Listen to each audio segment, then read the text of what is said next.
신경으로 한자를 푸는 대구의 오집사입니다. 오늘은 물 따라갈 연자에 대해서 말씀드리겠습니다. 우리가 연안, 해안 쪽에 연안이라고 그러죠. 연안 또는 연혁, 이렇게 역사를 날 때 연혁 이렇게 표현할 때 쓰는 글자입니다. 자, 여기서 보시면 안석괴가 있고 이구자가 있습니다. 요거를 숲속에 있는 늪이다, 이렇게 늪연자로 표현할 수가 있습니다. 자, 여기서 안석교회 위주로 설명을 해드리겠습니다. 자, 하나님이신 예수님이 골고다 언덕에 수족이 찔려 피와 물을 쏟으셨다. 자, 하나님이신 분이 있는데 그분이 죽었다는 거죠. 죽으셨을 때 하나님이 임하셨다. 그곳이 어디라고요? 골고다 언덕. 시온산 그 언덕에 임하셨다. 이런 거죠. 그때 스물 은자가 보이죠. 예, 스물 은자가 무슨 뜻이라고 했습니까? 예, 하나님께서 그 어둠 가운데 어둠이 임하셨다, 이런 뜻이죠. 어둠이 임해서 숨는 곳으로 삼으셨고 얼굴을 숨기지 마시고 아버지 장막에 숨겨 주십시오, 이런 뜻이라고 그랬죠. 자, 그것을 생각하시면서 그러면서 그분이 부르짖었다, 이런 뜻이죠. 자, 그분이 피와 물을 쏟으시고 죽임을 당하셨을 때 하나님이신 분이 죽임을 당하시고 십자가에 뚫리셔가 달리셔가지고 그분이 죽으셨다는 거죠. 그때 하나님이 임하셨다는 거죠. 보좌에 앉으신 하나님이 임하셨다는 거죠. 그래서 보좌와 관련된 게 뭐죠? 안석이라는 거죠. 그죠? 자, 죽임을 당하실 때 하나님이 시온산 그 언덕에 임하셨고 하나님이 임하신 곳이 있다는 거죠. 그때 하나님이 죽으셨던 그곳에 임하신 거죠. 어둠이 장막처럼 임하였다. 그래서 이것을 물의 흑암이다, 이렇게 표현합니다. 이건 물의 흑암의 심판을 뜻하죠. 그래서 요엘서에 보면 심판의 골짜기, 시편 23편에 사망의 골짜기 이렇게 표현합니다. 다윗이 엘라 골짜기에서 골리앗과 싸우죠. 엘라는 상수리 나무 골짜기라는 뜻입니다. 그늘이 지는 곳이죠. 흑암이 지는 곳이죠. 그곳에 심판이 일어나고 전쟁이 일어나면서 대적들이 모두 멸절하게 되는 거죠. 그것은 물의 흑암이다, 이라는 것이죠. 그러니까 물의 흑암과 빽빽한 구름으로 이렇게 덮인다, 이렇게 표현하고 있습니다. 시편 18편에 그 숨는 곳으로 삼으실 때에 나의 하나님 어찌하여 나를 버리셨습니까? 내 영혼을 아버지 손에 부탁합니다 하면서 그분이 크게 소리치셨다. 자, 여기서 개념이 참 중요합니다. 골고다 언덕, 산이죠. 언덕인데 산인데 골짜기다. 어둠이 임하는, 흑암이 임하는 골짜기다. 이런 개념이 중요합니다. 성경에서는요.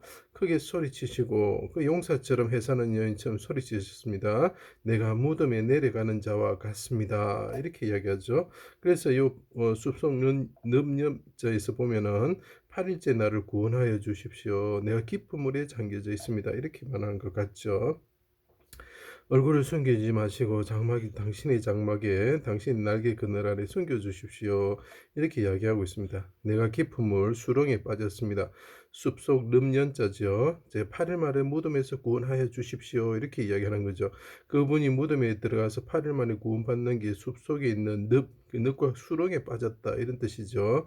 오른손을 구원하시고 내가 목이 말라 사슴과 같이 시냇물을 찾기에 갈급합니다. 혀가 입천장에 붙었습니다. 여호와는 나의 목자시니 나를 쉴 만한 물가로 인도하여 주옵소서. 인도하면은 자기는 양으로서 그 목자를 쫓고 따르는 자라는 것이죠. 그죠? 여호와께서 심판의 골짜기에서 해와 달이 빛을 잃고 용사처럼 크게 부르짖으셨다는 거죠. 엘라 골짜기 다윗을 생각하십시오. 사망이 엄침한 골짜기에서 하나님께 부르짖을 때에 그가 그 대적 골리앗과 싸워서 대적을 멸하게 되는 거죠. 그곳이 어떻게 됩니까? 심판의 골짜기냐 똑같은 의미죠. 그죠? 그때 어떻게 됩니까? 그분이 그 심판의 골짜기에서 수부른 자가 나타나는 것은 어둠이 임한다는 거죠. 물의 흑암이 임한다는 거죠. 그때 어떻게 됩니까? 성전의 보좌에서 샘이 흘러나온다, 이렇게 해서 그 안석궤가 들어가는 것이 어떤 보좌를 상징하기 위해서 이야기를 하는 것입니다. 샘이 흘러나와서 생명수의 강이 되고 아라바로 내려가서 바다에 이른다. 그때 바다의 물이 살아난다. 그래서 물이 어떻게 됩니까? 보좌에서 쭉 강을 흐르고 바다까지 흘러가는 모습이 보이죠. 그죠? 물을 따라가다, 이런 뜻이 되죠. 강가 좌우에 그 물을 따라가면서 가장자리 언저리에 생명나무가 있어 자, 이 생명나무라는 것은 예수 그리스도를 뜻하는데 아버지의 율법을 지키며 주야로 묵상하는 복된 자가 어떻게 됩니까? 시냇가의 신긴 나무다 이렇게 표현하죠. 그리고 그 쉴만한 물가로 인도되는 양이 있습니다. 그죠? 예, 이것이 누구겠습니까? 예수 그리스도고 그 다음에 예수 그리스도 영을 가진 자들이 되는 거죠. 열매를 맺고 이번 만국을 치료하게 된다 이렇게 표현을 하고 있습니다. 그래서 연혁이라는 뜻이 있는데 여기서 보시면 골고다 언덕에서 어둠이 임할 때에 그죠? 그 심판의 골짜기에서 그분이 부르짖을 때 샘이 터져나면서 물이 쭉 흘러내리는 거 보이죠? 물 따라갔을 때 어떻게 되느냐? 그분이 왕으로서 하나님께 휘장이 중간을 찢어지면서 영혼을 드리면서 하나님께 드릴 때에 그분이 살이 뼈에 붙어서 가죽처럼 되었을 때 그분이 왕께서 그죠? 부르짖을 때 어떻게 됩니까? 하나님께서 구원하셔서 고쳐주신다는 거죠. 그죠? 고쳐주신다. 그래서 물 따라가 그 고침을 받았을 때 그분이 어떻게 되죠? 예, 물을 따라가면서 그분이 만국을 치료하시는 분이 된다. 그 쉽게 말하면 죽음의 세상에서 생명의 세상으로 변화가 일어난 거죠. 그러니까 변천의 과정을 나타내는 것을 연혁이라고 합니다. 그분이 마귀가 이 세상의 왕처럼 생활할 때에 그분이 어떻게 하면 성전에서 물을 내리실 때에 어떻게 된다고요?